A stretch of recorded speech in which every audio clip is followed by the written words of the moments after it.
adalah sifat privat atau individual. Baik, ini mungkin bisa terlihat Bapak Ibu kalau dari contoh ini bahwa gambar laptop ini dalam satu laptop saja ada beberapa bidang KI di dalamnya. Misalnya laptop ini mereknya Asus, merek maksudnya. Kemudian softwarenya Windows, termasuk hak cipta di sana bidang. Terus kemudian teknologi misalnya teknologi Intel Pentium-nya atau teknologi hard disk-nya seperti itu, atau teknologi di layar komputernya masih jadi LED, LED atau gimana, itu termasuk dalam paten teknologi di sana. Terus kemudian ada desain industri, tampilan dari desain dari laptopnya ini sendiri merupakan juga termasuk dalam bidang KI juga. Baik, selanjutnya kita masuk ke dalam hak cipta Bapak Ibu. Kalau hak cipta ini mungkin untuk Bapak Ibu nggak begitu berkaitan lah, tapi tetap saya akan berikan info sebenarnya bahwa hak cipta ini merupakan hak eksklusif bagi pencipta yang timbul secara otomatis setelah karyanya diwujudkan dalam bentuk nyata dan dipublikasikan. Jadi maksudnya ini jika Bapak Ibu contohnya punya maksudnya menciptakan lagu lah gitu, menciptakan lagu tapi cuma diciptakan diri sendiri gitu, nggak diumumkan. Nah itu belum menjadi hak milik dari penciptanya. Kalau lagu tersebut diumumkan, misalnya diupload di YouTube atau dimainkan dalam suatu pentas seni atau gimana, nah itu sejak diumumkan itu hak cipta itu menjadi punyanya si pencipta yang mengumumkan tersebut. Kemudian contoh hak ciptanya ini mungkin yang mudah ya, tadi saya bilang lagu, ada buku juga, ada seni rupa, ada foto, drama, seperti itu. Kemudian hak cipta ini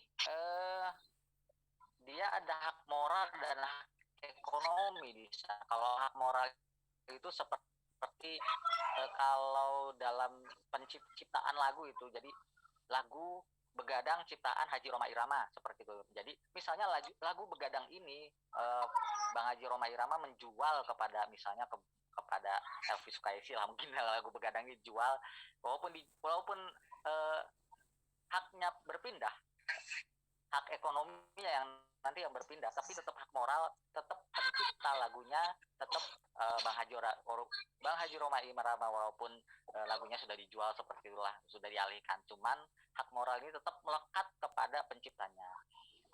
Kalau hak ekonomi, nah ini baru di bidang yang pertama ini hak cipta, hak ekonominya ada banyak sekali di sini. Misalnya ada royalti di sana, terus kemudian kalau ada buku, ada penggandaan, atau mungkin yang gampang itu software kan terkadang ada lisensinya di sana, itu ada ekonomi semua, ada nilai ekonominya semua di situ. Baik, lanjut. Untuk hak cipta ini perlindungannya Bapak Ibu ada 3 perlindungan di sana. Yang pertama adalah seumur hidup penciptanya dan 70 tahun setelah meninggal. Maksudnya penciptanya meninggal ini bisa diwariskan kepada ahli warisnya selama 70 tahun. Ini untuk karya cipta yang berupa buku, lagu atau musik, lukisan, seperti itu, tari-tarian. Kemudian yang kedua adalah perlindungannya selama 50 tahun. Kalau 50 tahun ini sejak diumumkan ya Bapak Ibu, tetap semua dari pengumuman. Terus kemudian perlindungannya ini seperti contohnya foto yang sudah 50 tahun sudah lawas, kemungkinan ya siapapun bisa memakainya tanpa izin. Tapi selama 50 tahun masa perlindungannya belum habis, siapapun yang mau memakai foto harus izin kepada pemilik fotonya. Seperti contohnya foto atau program komputer seperti Windows, itu juga seperti Windows atau Android. Kalau di handphone itu kan program komputer semua, itu juga jangka perlindungannya 50 tahun. Kemudian yang ketiga adalah 25 tahun untuk karya seni terap. Baik, lanjut lagi. Ini sebenarnya apa ya, Bapak Ibu kalau ingin punya ciptaan, misalnya punya lagu, punya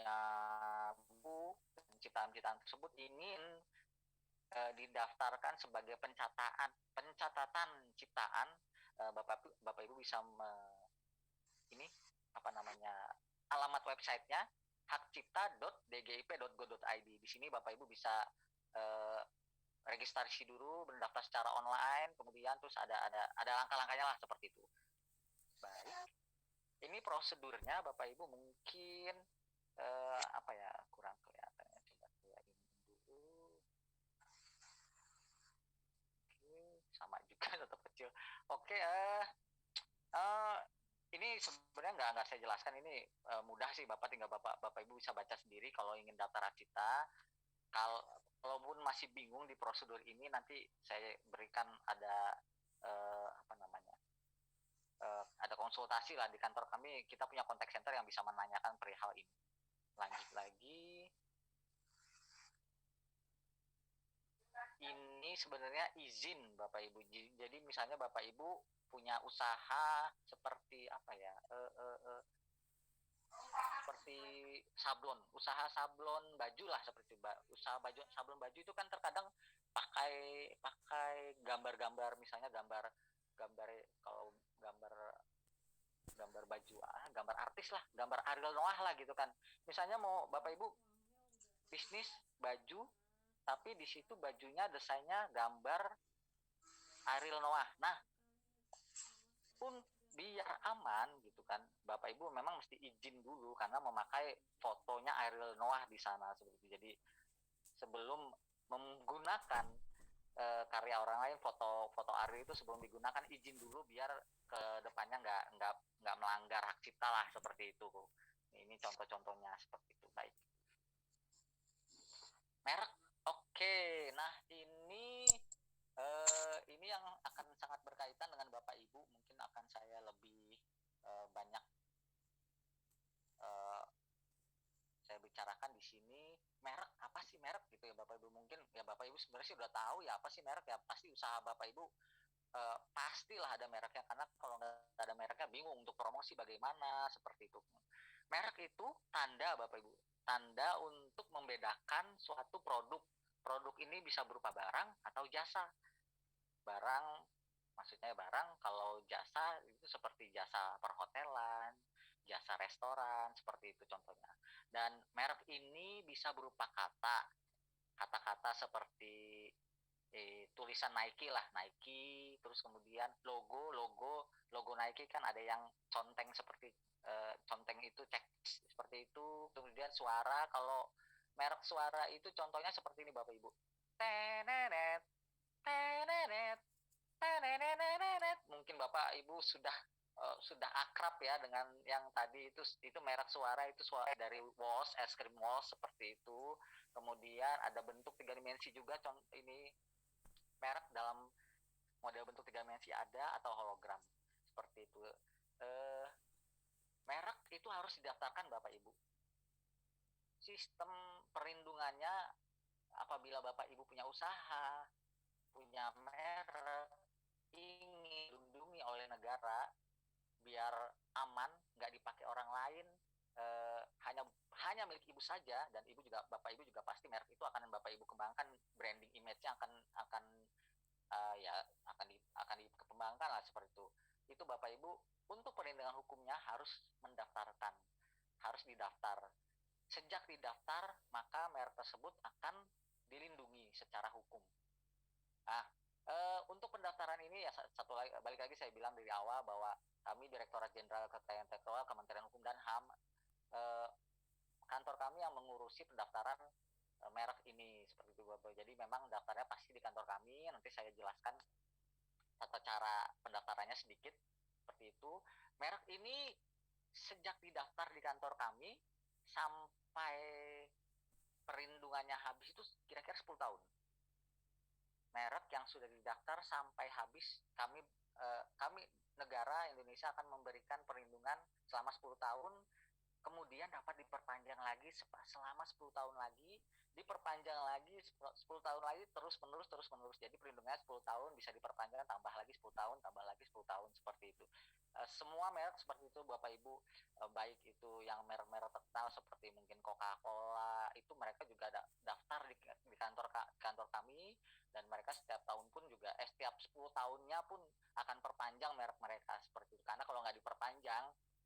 nanti orang lain bisa memakai merek tersebut. Seperti itu. Ini contoh-contohnya Bapak Ibu. Ada merek tradisional di sana, seperti ini logo dan kata. Merek kata itu kayak Indofood, Canon, Coca-Cola. Terus merek gambar yang cuma logo aja kan bisa kelihatan tuh. Yang pertama itu P, Pertamina, itu kan logo Pertamina. Yang kedua logo Apple. Yang ketiga ada logo Adidas di sana. Hanya gambar aja kita sudah tahu gitu. Kemudian atau kombinasi dari keduanya, bisa seperti Pizza Hut ini ada tulisan dan logonya, Telkom tulisan dan logo, Hokben juga gitu.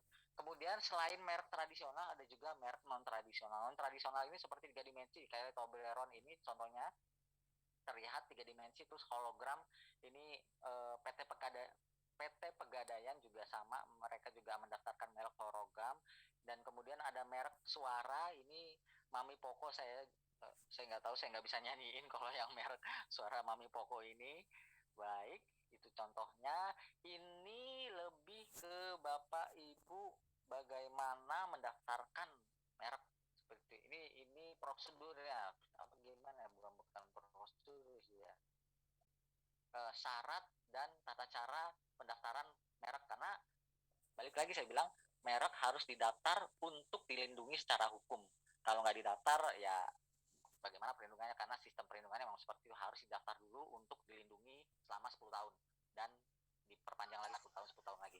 Seperti ini website kami merek.dgip.go.id.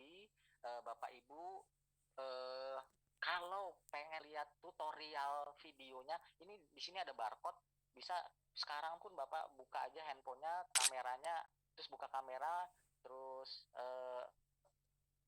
arahkan kameranya ke barcode ini, nanti akan di link ke link YouTube, video YouTube di sana. Nanti Bapak Ibu bisa melihat video YouTube-nya. Di situ akan diajarkan tutorial bagaimana mendaftar merek secara online.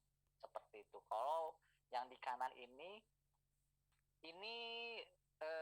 simpelnya sebenarnya. Jadi daftar merek secara online itu Bapak Ibu mesti registrasi akun dulu di website merek.dgip.go.id. Terus kemudian membuat permohonan baru. Terus kemudian pesan kode billing. Ini pesan kode billing ini untuk membayar aplikasi Simpaki. Terus kemudian permohonan kami terima. Terus kemudian ya di save. Nanti ada upload data dukung di sana. Nah, untuk data dukung ini Bapak Ibu, yang pertama yang dibutuhkan ada label merek. Label merek itu seperti ya ini kan yang saya balik lagi, Indofood, Canon, itu Coca-Cola, itu label mereknya. Atau gabungan, contoh-contoh gabungan dari merek kombinasinya ini merupakan label merek kalau di kami. Jadi itu yang mesti Bapak Ibu siapkan. Label mereknya itu bentuknya mungkin JPG Bapak Ibu, kalau Bapak Ibu tahu. Terus kemudian yang kedua yang dibutuhkan syaratnya adalah data dukung, tanda tangan pemohon, tanda tangan pemilik mereknya ini. Ya pastinya tanda tangan elektronik ya Bapak Ibu, bentuknya juga JPG juga nanti tanda tangan elektroniknya. Terus kemudian ini C ini penting juga karena surat keterangan UMKM ini merupakan surat keterangan Bapak Ibu bahwa Bapak Ibu itu UMKM ingin mendaftarkan merek. Nah, surat keterangan UMKM ini mintanya ke Dinas Perindustrian, Perdagangan, atau Dinas KUKM.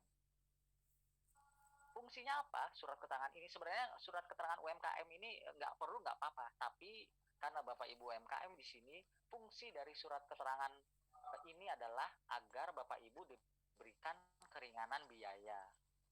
Seperti itu. Jadi di sini ada belum. Biaya pendaftaran merek untuk online ini 1.800.000 satu merek, satu kelas. Tapi itu untuk umum Bapak Ibu. Hanya untuk umum. Maksudnya pemohon umum gitu lah. Jadi siapapun kalau mau daftar harganya 1.800.000. Kecuali UMKM kami dari pemerintah sesuai dengan undang-undang yang awal-awal saya tadi bilang di atas, kami berikan keringanan, nggak bayar 1.800.000. Di undang-undang diamanatkan minimal 50% keringanan biaya, tapi kita nggak berikan 50%, kita berikan 70% dari 1.800.000 untuk Bapak Ibu UMKM. Kami berikan keringanan biaya sebesar bukan sebentar, hanya membayar 500.000 saja dari 1.800.000. Jadi Bapak Ibu untuk daftar merek bagi UMKM kami berikan keringanan 500.000 dengan syarat melampirkan surat keterangan UMKM dari dinas setempat. Mungkin kalau di Jakarta ada Sudin ya, suku dinas, itu pun boleh. Yang penting dinas atau suku dinas ini yang ngurusin perindustrian, perdagangan, atau KUKM, koperasi dan UKM, dari antara tiga itu. Jadi Bapak Ibu bisa, tadi saya dengar ada yang Ibu dari Cirebon, mungkin di sana ada dinas KUKM atau dinas perindustrian, di sana Bapak Ibu bisa datang ke sana, minta surat keterangan UMKM ini, diinfokan bahwa Ibu ingin surat keterangan ini tujuannya adalah untuk mendapatkan keringanan biaya untuk pendaftaran merek bagi UMKM. Baik, selanjutnya ini sebenarnya saya penting juga ini karena banyak banget UMKM itu yang main daftar aja gitu. Oh saya tahu nih merek tuh penting, harus dilindungi gitu kan. Cuman informasinya kurang gitu. Mereka main daftar aja. Ini merupakan informasi merek-merek yang akan ditolak karena banyak banget sih UMKM yang daftar mereknya, tapi udah setelah beberapa bulan daftar ada surat masuk, ada surat terkirim kepada UMKM-nya bahwa mereknya akan ditolak dari kantor saya gitu. Nah ini beberapa alasan kenapa merek tersebut ditolak. Yang pertama adalah merek akan ditolak apabila bertentangan dengan ideologi negara, peraturan perundang-undangan, moralitas, agama, kesusilaan atau ketertiban umum. Ini contohnya seperti gambar ya Bapak Ibu, jualan kopi tapi mereknya maaf itu mereknya ya itulah Bapak Ibu, I-nya ini kan bertentangan dengan kesusilaan, jadi pasti kami tolak. Atau misalnya mereknya itu logonya gambar Palu Arit, itu kan PKI juga, itu kan pasti ditolak juga karena bertentangan dengan ya itulah seperti itu. Kemudian yang kedua, merek juga akan ditolak apabila memiliki persamaan dengan merek lain yang sudah terdaftar dalam satu kelas. Jadi seperti ini Bapak Ibu. Merek itu dibagi dalam 45 kelas. Untuk melihat kelas-kelas apa aja di sana, Bapak Ibu bisa cek di website kami, nanti saya kasih websitenya. Di sana ada 45 kelas barang dan jasa. Nah, misalnya saya sih hafalnya cuma kelas 25 ya Bapak Ibu. Kelas 25 ini isinya barang-barangnya itu pakaian Bapak Ibu. Kelas 25 itu pakaian, kelas 23 itu makanan, kalau nggak salah, makanan dan minuman. Jadi saya ingatnya cuma dua itu. Nah, misalnya Bapak Ibu daftar, ini contohnya Adidas nih. Adidas itu dia sudah terdaftar di kelas pakaian. Dia kan banyak juga tuh kan kaos-kaos Adidas, celana dan sweater dan pokoknya perlengkapan olahraga, banyaklah Adidas itu di kelas 25 ini. Nah, misalnya Bapak Ibu juga daftar lagi nih Adidas. Nggak tahu kan, main daftar aja, Adidas nggak, pokoknya ikut-ikutan lah gitu, saya daftar juga lah. Nah itu kemungkinan akan ditolak seperti itu. Jadi Bapak Ibu kami sarankan apabila ingin mendaftar merek, mohon dicek terlebih dahulu, kalau bahasa kami melakukan penelusuran, searching di database kami, apakah merek yang akan Bapak Ibu daftar ini sudah terdaftar apa belum, seperti itu. Nanti saya kasih juga alamat websitenya, bagaimana untuk penelusurannya merek itu tersebut. Terus kemudian merek juga akan ditolak apabila sama dengan merek terkenal. Ini maksudnya ya balik lagi kayak Adidas itu kan merek terkenal, semua orang udah tahu ya Bapak Ibu, di semua negara kayaknya dijual banyak luar semua negara. Jadi kalau Bapak Ibu daftar merek Adidas juga di Indonesia, pasti tolak, walaupun eh, walaupun mungkin Adidas itu nggak daftar di Indonesia, tapi dia itu merek terkenal, tapi kemungkinan besar sih Adidas ini pasti daftar lah di kantor kami seperti itu. Kemudian yang selanjutnya, merek akan ditolak apabila sama pada keseluruhannya atau sama pada pokoknya, persamaan pas, sama-sama persis sama Adidas dan Adidas, atau persamaan pada pokoknya. Persamaan pada pokoknya ini maksudnya mirip-mirip lah.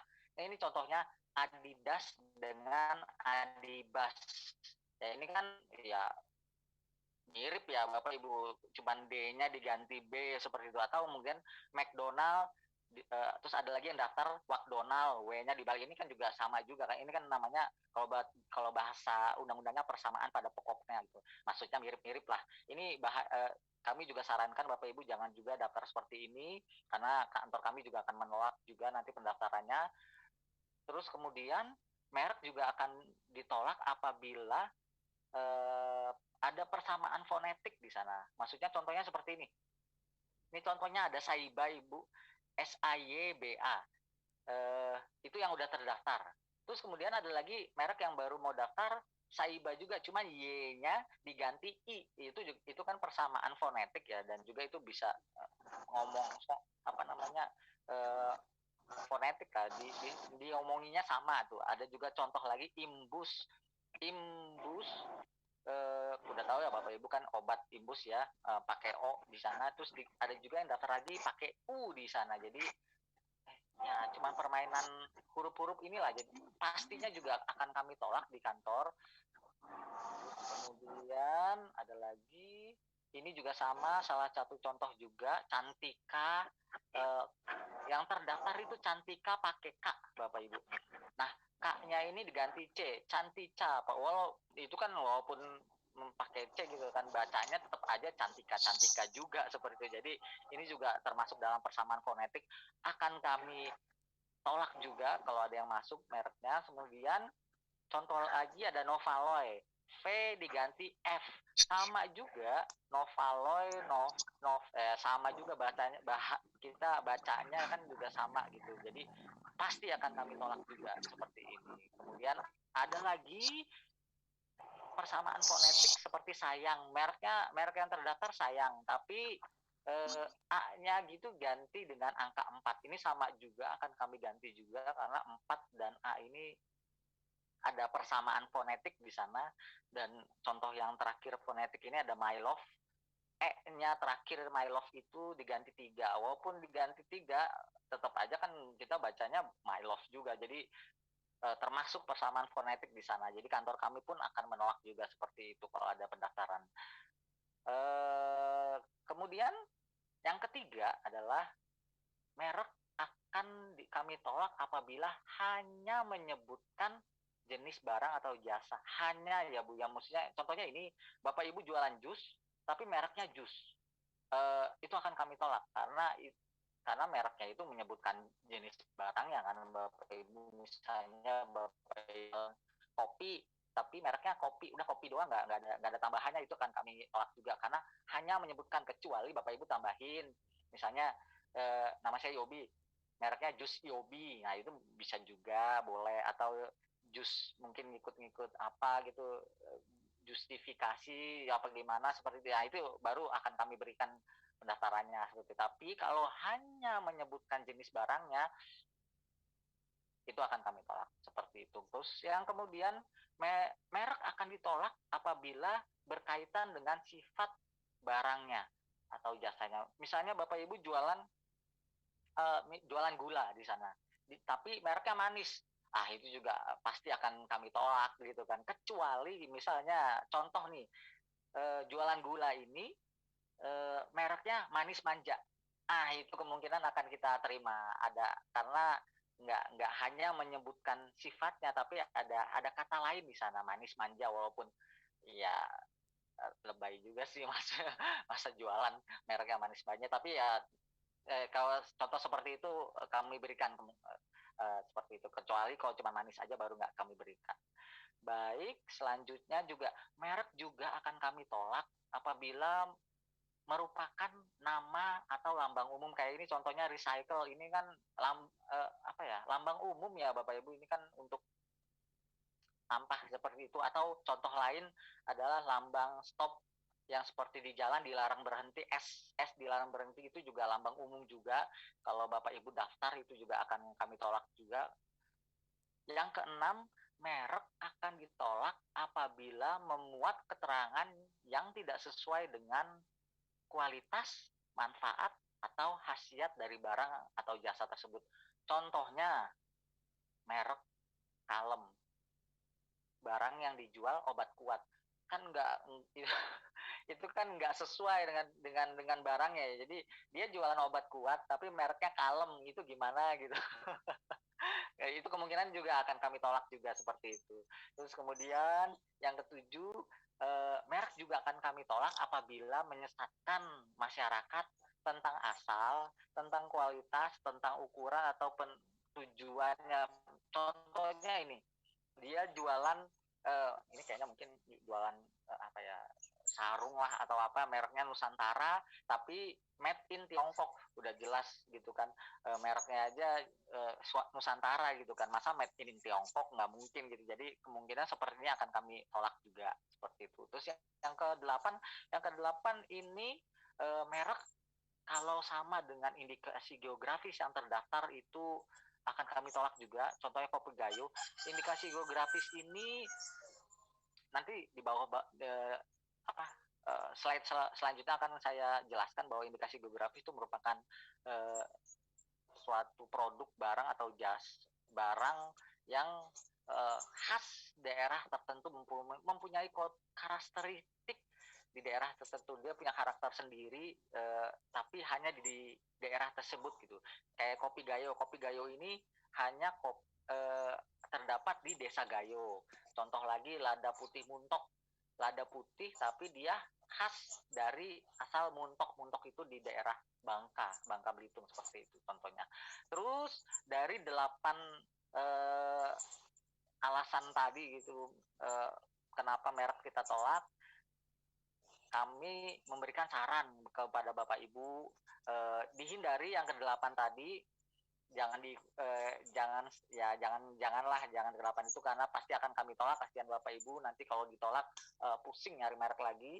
Terus kemudian saran dari kami, biar merek Bapak Ibu kalau mau didaftar peluangnya besar untuk diterima kantor kami, yang pertama adalah gunakan kata yang tidak memiliki makna apapun, baik itu di kamus, baik itu bahasa apapun lah, seperti misalnya ini baygon ini nggak ada artinya Bapak Ibu, jogger juga nggak ada artinya, seperti. Jadi carilah merek-merek kata-kata yang nggak ada artinya, jadi itu lebih mudah,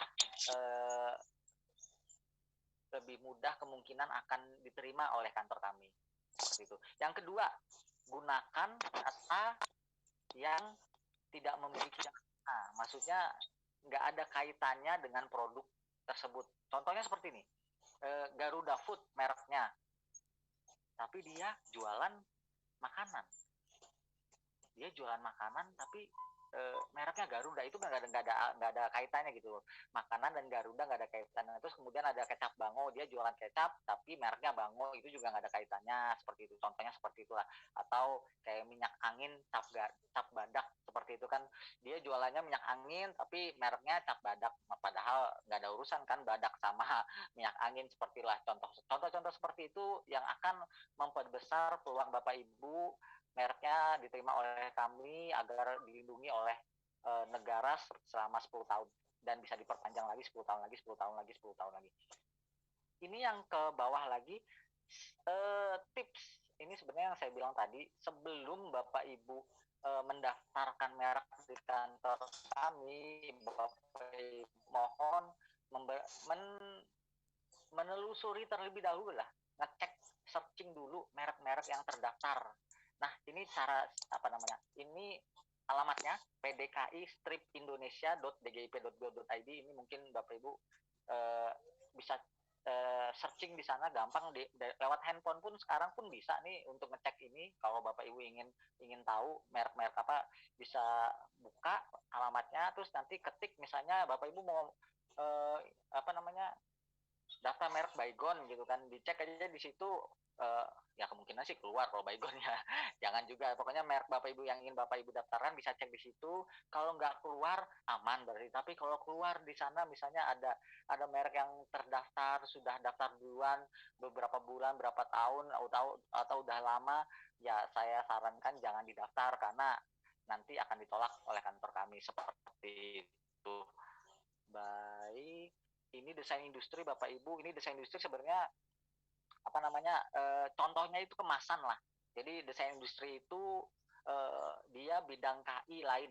Jadi kan yang pertama KI itu ada banyak bidangnya. Yang pertama tadi saya bilang hak cipta, yang kedua merek. Nah ini yang ketiga desain industri. Desain industri ini sebenarnya ada kaitannya dengan Bapak Ibu. Seperti contohnya Bapak Ibu kalau jualan produk, terkadang kan dikemas, ada kemasannya, ada packagingnya di sana. Nah kalau packagingnya itu Bapak Ibu rasa bahwa wah ini unik packagingnya gitu kan, jangan sampai packaging saya ini diikutin gitu, maksudnya ditiru-tiru oleh orang lain. Nah dengan desain industri ini, packaging Bapak Ibu kalau daftar di desain industri ini akan dilindungi juga oleh negara secara hukum selama 10 tahun juga perlindungannya, cuman nggak bisa diperpanjang seperti itu. Contohnya kalau desain industri itu kayak mobil, desain mobil, desain radio, desain apa namanya, ban ini, terus kemudian desain toples, cangkir, ini kan desain-desain semua. Desain ini nggak menentu 3 dimensi Bapak Ibu, 2 dimensi pun bisa. Jadi ada 2 dimensi dan 3 dimensi desainnya ini. Seperti itu. Terus kemudian ini contoh-contohnya ada desain aqua, ada desain satu set dari cangkir, gelas, piring, mangkok kecil, desain juga termasuk desain Bapak Ibu. Kalau memang itu desainnya menurut Bapak Ibu, kalau punya produk itu unik dan kemudian Bapak Ibu penting ini kalau ditiru nanti bahaya gitu kan. Biasanya desain ini yang paling banyak craft ya, apa kerajinan seperti itu. Terkadang UMKM kerajinan ini punya desain-desain sendiri. Kalau nggak dilindungi dengan desain industri, gampang ditiru lah oleh pesaingnya atau orang lain seperti itu. Ini cara pendaftaran, bukan. Ini desain industri sistemnya sama seperti merek, harus didaftar untuk dilindungi secara hukum selama 10 tahun juga sama, cuman nggak bisa diperpanjang. Dan ini apa namanya, website kami desainindustri.dgip.go.id. Ini kalau Bapak Ibu mau daftar sama juga kayak yang merek tadi. Ini ada barcode-nya juga, Bapak bisa foto pakai kamera Bapak di handphone, nanti akan di link ke video YouTube tentang tata cara tutorial untuk mendaftar desain industri secara online. Baik, lanjut lagi. Ini juga sama, data dukungnya mungkin bisa dibaca Bapak Ibu. Nanti bahan presentasi saya silahkan Bapak Ibu bisa diminta ke panitianya, akan di-share. Jadi ini dibaca aja karena kalau saya jelaskan mungkin agak panjang ya Bapak Ibu. Baik, saya lanjut lagi.